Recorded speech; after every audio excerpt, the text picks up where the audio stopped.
Welcome to another episode of Behind the Dreamers. I'm your host, Jennifer Loehding, and we are talking to the achievers, the creators, the magic makers, and the dreamers. These are our friends. These are your friends, and they are living the extraordinary.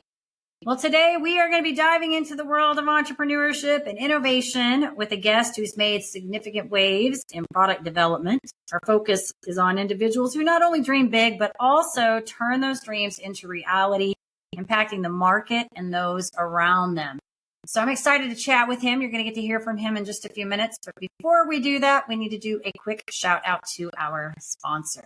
This episode is brought to you by Walt Mills Productions. Need to add excitement to your YouTube videos or some expert hands for editing? Look no further. Walt Mills is the solution you've been searching for. Walt is not only your go-to guy for spicing up content, he's the force behind a thriving film production company with numerous titles in the pipeline. Always on the lookout for raw talent, Walt is eager to collaborate on film and internet productions. With a background deeply rooted in entertainment and promotion, Walt Mills leverages years of skills to give you the spotlight you deserve. Want to learn more about Walt and his work? Head on over to waltmillsproductions.net and let your content shine. All right, so now that we've done that, you're going to get to meet my guest today, David Ask. He's a luminary in entrepreneurship and the creative genius behind StatGuardPlus.com. His invention has secured a prestigious spot in over 3,000 retail outlets, including giants like Home Depot and Lowe's. Beyond his commercial success, David leads 2 mastermind groups for the esteemed ISI Mastermind, nurturing a community of forward thinkers. He's not just about business. He's also deeply committed in personal growth, overcoming challenges, and helping others find their unique purpose. As a lead coach for Dr. Andy Garrett's True North Blueprint, he guides individuals to become the most resilient version of themselves. But there's also more to David than business. He is also a talented singer, gracing stages nationwide with a voice that has often been compared to Bocelli and Josh Groban. So, David, welcome to the show. I'm so excited to chat with you today. Well, thank you for having me. This is a treat. It's going to be so much fun. Don't you love those bios? I always have fun. It's my favorite part of the show. They are. And of course, I hired someone else to write that, just a little bit of a tee up. We all know that, on face value, right, you kind of hit the high points. And at the same time, there's a whole lot in between to get there. And, and life there's never a straight path, is there?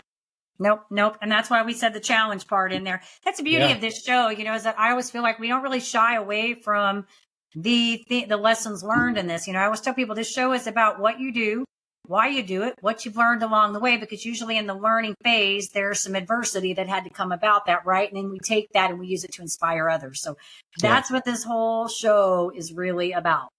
That's great. That's awesome. Love the mission. Yeah. So let's talk about you. Let's talk about what you've got going on, because you've got a lot of things here. I mean, I feel like you're got your hands in a lot of different areas, but I think the overall thing here is a lot of inspiration and creativity throughout all of this. So I'd love to know tell us a little bit about the product, what kind of led to that, and where you're going. So it's kind of interesting. I remember, like the word entrepreneur. I remember hearing about people who were entrepreneurs growing up, that kind of thing. And what was weird is there was a bit of a mixed reaction, with regards to, people that kind of had that title, as it were. Like some people would kind of roll their eyes, and some people would be, a bit more kind of astonished that someone, kind of had different irons in the fire and had multiple revenue streams and, just a different way of operating. Because most people, I think the statistic actually is, the personality of a true entrepreneur, there's only about 5% of the population that, kind of really, have those personal, characteristics and so on. By the way, I'm sure you're probably familiar with the book, The E-Myth, and by Gerber. And we just went through that with a mastermind at the Nashville Entrepreneur Center just for the last 8 weeks. And it's fascinating, right? You've got in a business, you have what he defines as an entrepreneur. You have a manager that's kind of in the middle, and then you have a technician that's doing the work. And it's fascinating how many people, start up a business and realize that they're sitting in the wrong seat on the bus. And that's kind of my story. Back in the day, I guess you don't know what you don't know, right? So I just figured, hey, I'm going to pick an idea and run with it, and I'm going to do everything. And so largely most of my life was trying to, do a side hustle, all these types of different activities and so on, while simultaneously not only working a full-time job while I'm trying to get my side hustle going, but then trying to sit in every seat on the bus and operating in massive areas of weakness and feeling, imposter syndrome and stuck and frustrated and all that kind of thing. And I'm grateful that I, was turned on to some, new ideas, right? And largely that's because I started hanging out with people who just thought differently than I did, and reading books and podcasts and everything else that really helped shape the way that I'm operating now. So you asked the question, and I'll kind of get to it this way. So what am I doing now? And I'll just kind of back into things. So right now I run a business called Quorum Global. And yes, I have a thermostat guard called the StatGuardPlus. It's a stat guard with a combination lock. And of course, what is that? It just goes over thermostat so people don't tamper with your thermostat, which is typically your highest, cost every month, especially if you're in a retail or, a commercial facility.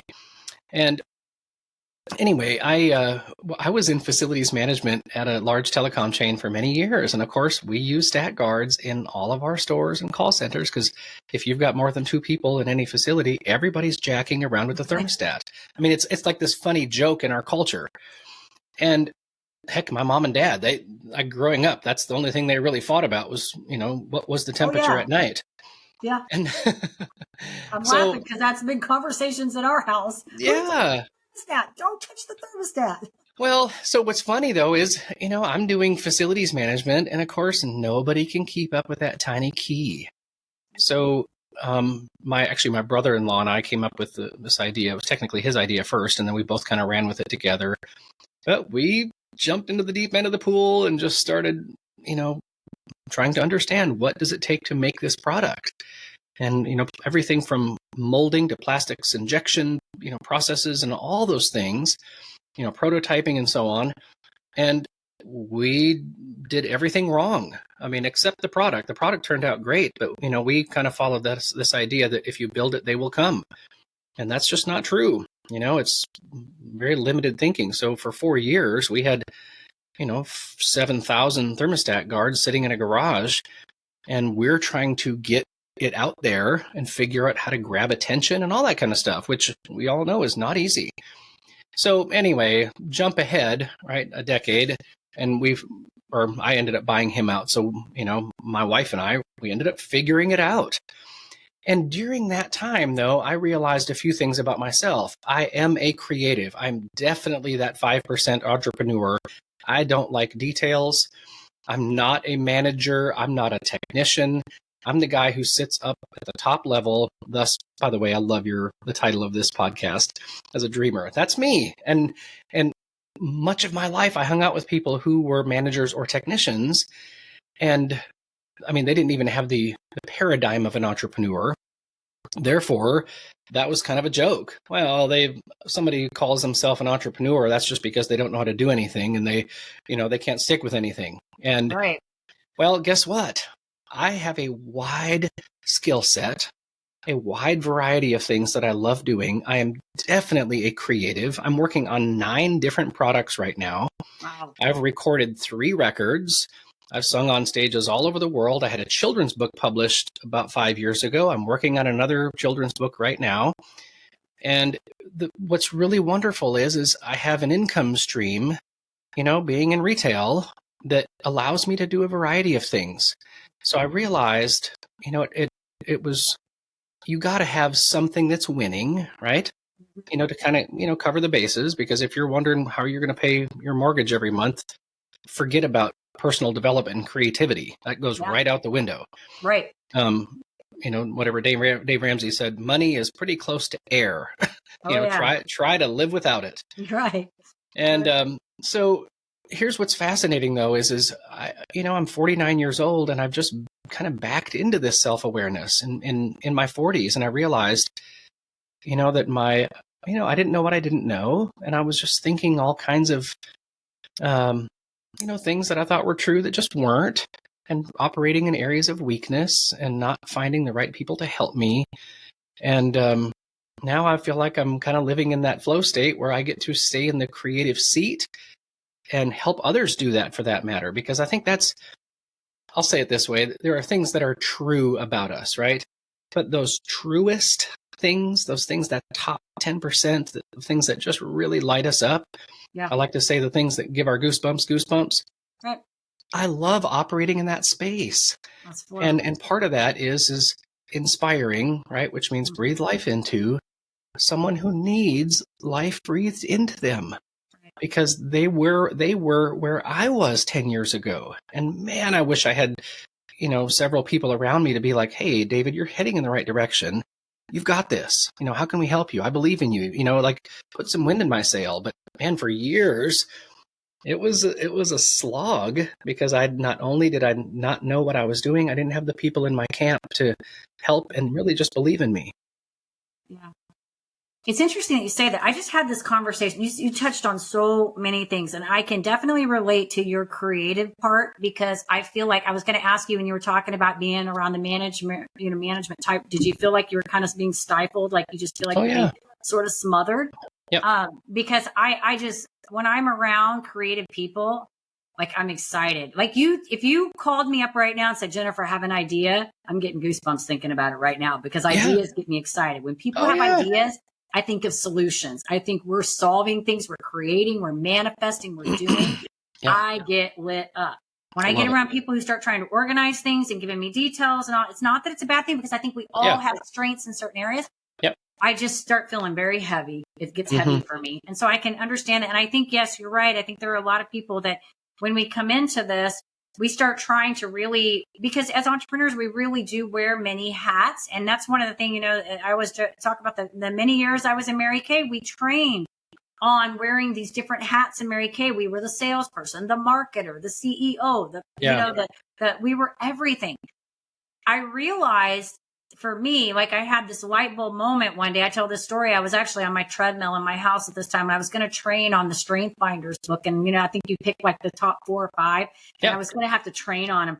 And I remembered having this light bulb moment where I realized what it was that I had actually loved in the network marketing space and what I actually really hated in the network marketing space. And it was because I was having to do things that I really didn't, I had to work harder at them. They weren't things that were natural for me, or things that I felt like I excelled in. Like I'm a people person. I'm a seller. I'm the person that's going to get you inspired, get you across the finish line, the cheerleader. You start getting me into the weeds with the details, and I got to sit down with the pen and paper. Not that I can't do it. I was really great in math and science, but you get me into that, I'm going to get bored. I'm going to start getting overwhelmed. And so I really think when we, as entrepreneurs, recognize where our gifts are, and we can start really honing in that area, that's when we get into that part you're talking about, that flow state. We start doing the things we love to do. And for you, that's being creative. And I can certainly resonate with that, because like I said, I think it's, being creative is so much fun. I think everybody should learn to find a little bit of creativity in their life. There's so much fun in that. Yeah, good word. And what's interesting is, what you're kind of describing is just basic self-awareness. And I think that quite often, most of us are just not. We think we are, but you mentioned, when you're acting in a, the weeds, as it were, you feel kind of stifled and that kind of thing. Right. Guess what? Here's what's fascinating is, how can we tell if we're in, kind of our right zone or sitting in the right seat on the bus? It's a clue. Yeah, but it's that clue. It's how are you feeling? And if I'm constantly feeling, that heaviness and like I'm being trapped and all that kind of stuff, we might need to operate in that space for a little while. But for heaven's sakes, we need to understand this isn't working. And I need to, pivot here eventually to get into the, that flow state, as it were. Yeah. And you made a point, you have to pay your bills. We know that. And I know exactly what you're talking about, the Dave Ramsey thing. We used to say that in Mary Kay. I mean, like, what are you going to do? It's not having money ranks with breathing, And so I do think we have to put in our dues. There are times we do have to do things we don't want to do. Like there are things we studied in school that we absolutely hated. Like for me, history and English. I hated those 2 subjects. I didn't like them. We had to learn them, right? So I do think we have to do things that we have to do. But I do think, when you can get into a place, if you're in something and you're doing it every day and you're just miserable, like you're saying, that's the time to look and say, how am I feeling in this, right? And I think this is also a good call out, maybe if we're talking about companies, to the employers to pay attention to their people, because if their people aren't happy in the positions that they're in, this may be a good time to look and make sure, are we utilizing them in the best places that they need to be in, right? Like, move them to another place or let them go. Well, and we live in you mentioned StrengthsFinder. I mean, we live in a time where dialing in on self-awareness is pretty easy. One of the other, businesses that I run, I'm writing a book called The Guardians of Grit. And I work really closely with Dr. Andy Garrett on building that self-awareness and understanding what the difference between resiliency and grit are. And it's really important to understand those, but even more so, the idea of how are they established? And for most people, getting up quickly is more about him being, I don't want to be embarrassed in front of people looking at me. And accomplishing something is more about becoming someone and having a resume, as it were, to kind of explain to the world, well, I'm finally somebody, or at least I'm not a nobody, right? As opposed to having a really bedrock understanding of who you are and not searching for fulfillment anymore, operating in the fullness of who you are to experience fulfillment. But not trying to, fabricate something to be, to experience it. And there's a big difference. Yeah. And so I'm really passionate about that because it's been a huge, shift in not only in my life and my marriage and parenting and just how I operate as a friend. But man, I tell you what, I remember, when I got into Home Depot, if I'm just being really vulnerable here, I thought that was going to solve a problem, like give me some type of an identity. Well, at least I have a product in Home Depot and I can brag about it or something. Or if I was going to go sing somewhere, I'd want to tell somebody about it. And, it didn't solve any problems. Not one.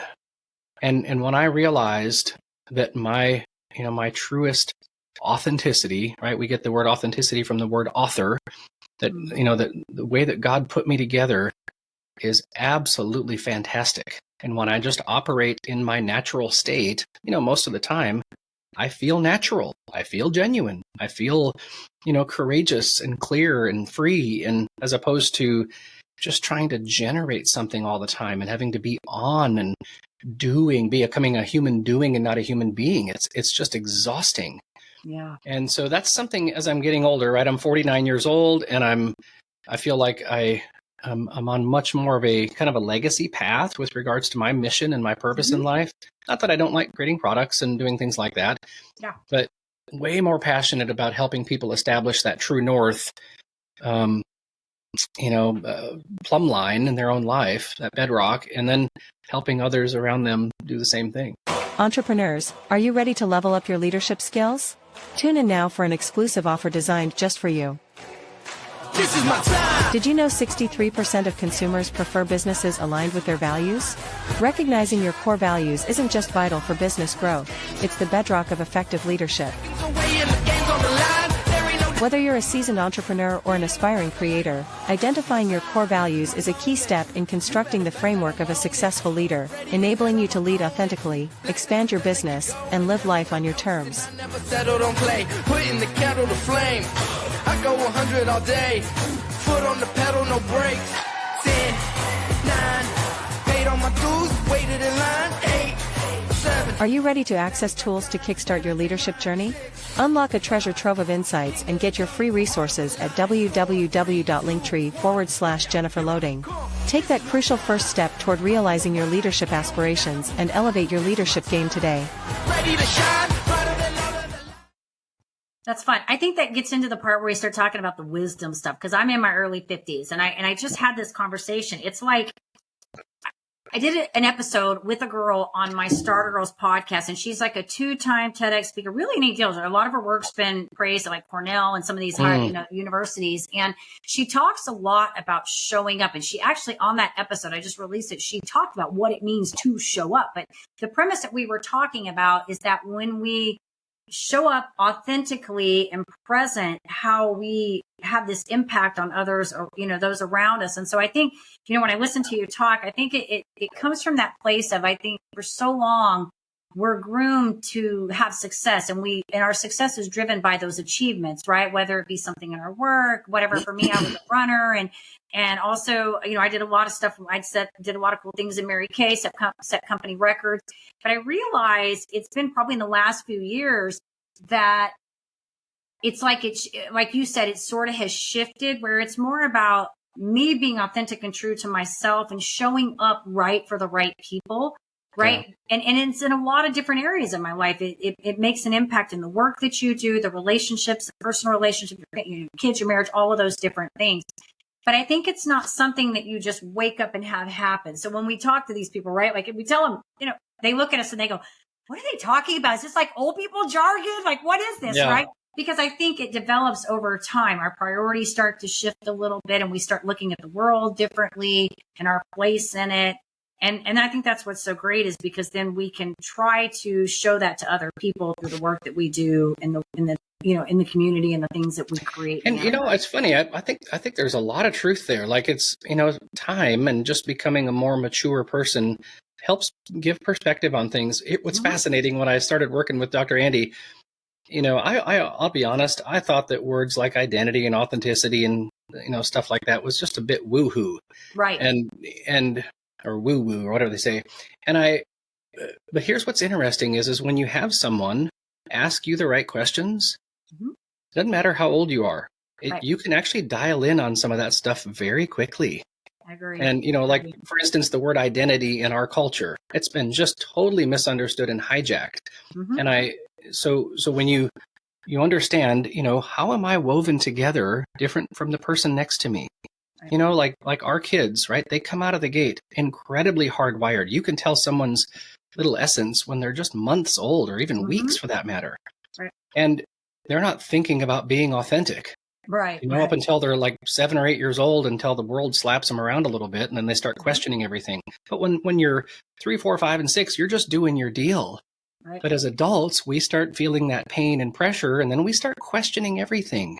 Right. But when you start identifying your authenticity, right? What did the good king, weave in me, and I identify those things that's different from you, for instance, that's my identity. I've identified what do I believe most of all in this life. We talk about core values. What does my core happen to value more than anything else in this entire world? And you start getting that language down, right? What impact do I want to have? What gives me goosebumps? What just infuriates me? That's going to be different from the person next to me. My strengths, my virtues, what type of impact, literally, I like that dent in the universe thing. What type of impact, if David Osk shows up and punches something, right, with my body, with my essence, what is that shape? Right. And it's different than someone else's. And it's fascinating, when we start establishing all of those things, we identify, we're literally just identifying those things. Well, then we show up in a way that is more true to our nature. And when we follow the clues, right, I just feel better in my own skin. And I'm not handing the keys to everybody around me or everything around me to tell me who I am. And it's amazing the shift that happens. And you start feeling more comfortable in your own skin. You remove the question mark that's kind of inside of you. And by the way, when people don't remove that question mark, of course they feel it, but everybody else does as well. Right. Yeah, it's hard. That was a very good explanation. Thank you for all of it, because it is hard to articulate that to people. But I think, in listening to all of that, in the very beginning, I want to go back to, you said somebody asking the right questions. And I think that goes back to finding your people, right? Like finding your people who can ask the good questions, because it's a big deal. When I'm working with clients, if that's the one thing that I can tell people, it's like, who are the people that you're around? Who is your circle? Like, who are your people that you're engaging with every day? Because we don't know the impact of that until we know the impact of that. Those of us that have had great mentors, like, I always say I was lucky enough that in the space that I was in, I had mentors for 22 years. That's probably the best thing. If I tell you anything that I took away from it, I learned a lot of great skills. I learned how to sell and coach and do all those things.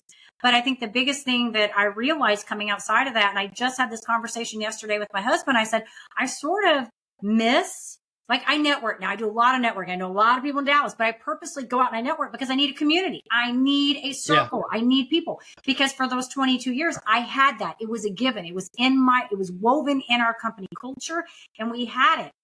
And when I came out of that, I realized how many entrepreneurs don't have that. Like they don't even know the value of that, right? Until they get in and they realize how important it is. So I think the right people asking you questions, it doesn't matter what age, like you said, the right people, it could be somebody young. It's just finding those people that can ask you those good questions. And it's, I think that gets back to who do we put in our circle that's going to inspire us to think critically, to grow, to expand our horizons and step out of our comfort zone a little bit, because those people are going to ask you good questions. Did you, it's so great. Did you ever see that movie, Meet the Parents or Meet the Fockers? Yes. Yes. And they talk about the circle of trust, Yes. Yes. Well, of course it's kind of this joke, but here's what's fascinating, right? As parents, how do we know that circle of influence is a law like gravity?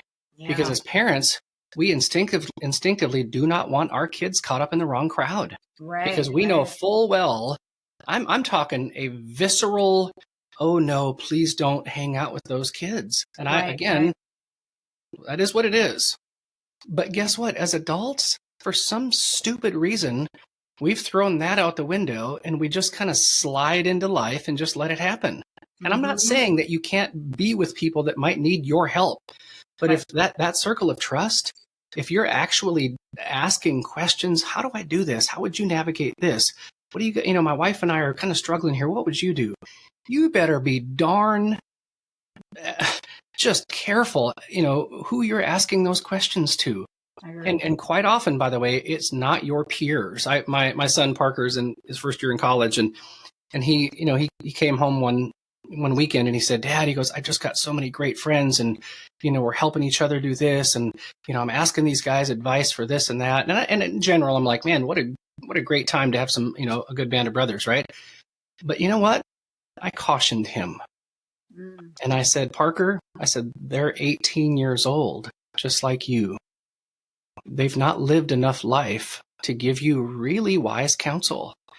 So I said, I would encourage you, not only me, because the door's open here, but find some other guys whose lives you admire and you think they're winning, and ask them, say, hey, would you be a mentor to me?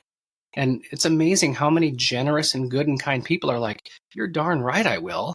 And it almost makes them level up at that point, because they're being, when somebody says, I want to emulate the way you operate, are you kidding me? I mean, it's what an honor. And at the same time, there's a little bit of fear involved. Like, I don't want to screw up and wreck this kid. But as adults, man, we're so cavalier about those decisions. And I guarantee you will in every single way become like the top 5 people you spend most time with. Yeah, that's good, David. Yeah, no, I agree with you on all of that. That's good. So you're singing, you're getting to do some cool stuff there. I think that's really fun. And you do have a great voice. I have looked at your work, so I congratulate you on that, commend you on it. Good stuff. Thanks. We did a concert last night, actually. Did you? Yeah. Awesome. So my daughter is actually taking a violin tour with her violin school to Germany and Austria in July. And she said, hey, Dad, why don't we do some house concerts to raise money, for the trip? Because it's a pretty big trip, and, we're all going. And so anyway, we've done a few of those. We've got a few more on the calendar. And so it's fun to do, just smaller little gigs like that. And at the same time, Kate and I have been able to stand on some stages together that have, like I'm looking at a non-disclosure agreement here that we can't even talk about. So I'm super, but you know what I mean? It's like, I'm so grateful that I get to stand in somebody's living room and give them goosebumps. And then we get to, go stand on a kind of a little bit more of a fun stage, as it were, and do that type of thing as well. So it's such a fun outlet for both of us. How long have you been singing then?